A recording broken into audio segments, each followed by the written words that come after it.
I've done here is I have rolled out some of my pink fondant that is slightly darker than my cake. And I have a cutter here. Again, you don't have to use an actual cutter if you don't have one. You can use this is a 5-inch, so you can do a 5-inch cake board or a 5-inch circle and just cut around it if you want, or do another shape.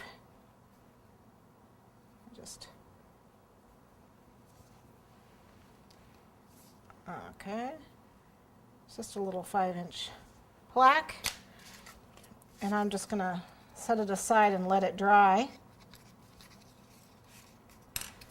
This is going in the center top of my cake. Lambeth did use plaques in his cake. He piped directly on his cakes. He did all sorts of things. He used molds a lot.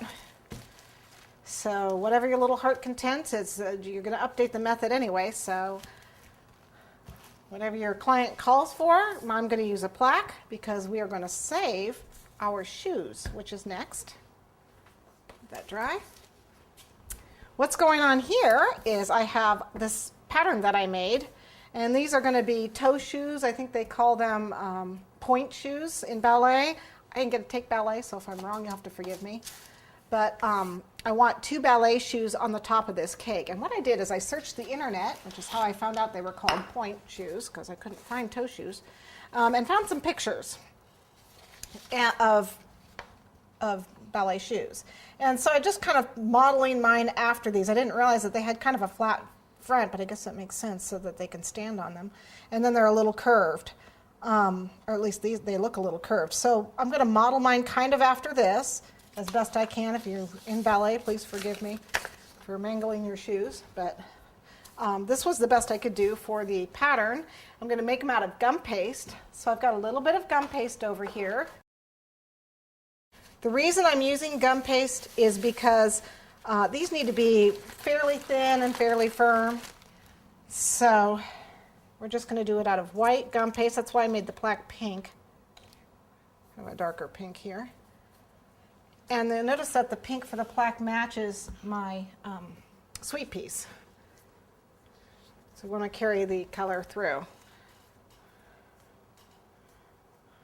Okay, so we've got our gum paste. Knead it up, shortening on your hands. Get it nice and stretchy. Always got to work it first just to get it stretchy. Okay, and then we're going to roll it out. Get my little rolling pin here. And I need to cut 2 of them.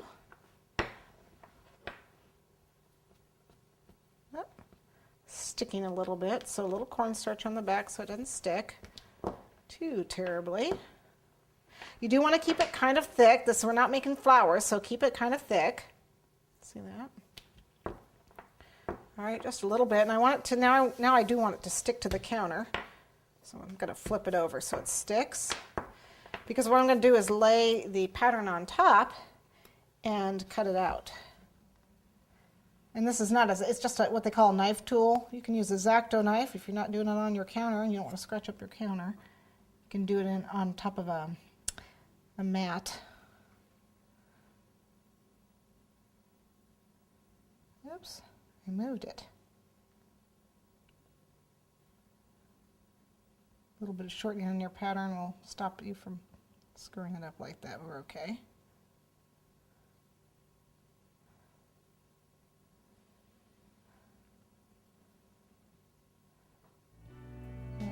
Cut out. And you want to cut 2 of those. Okay.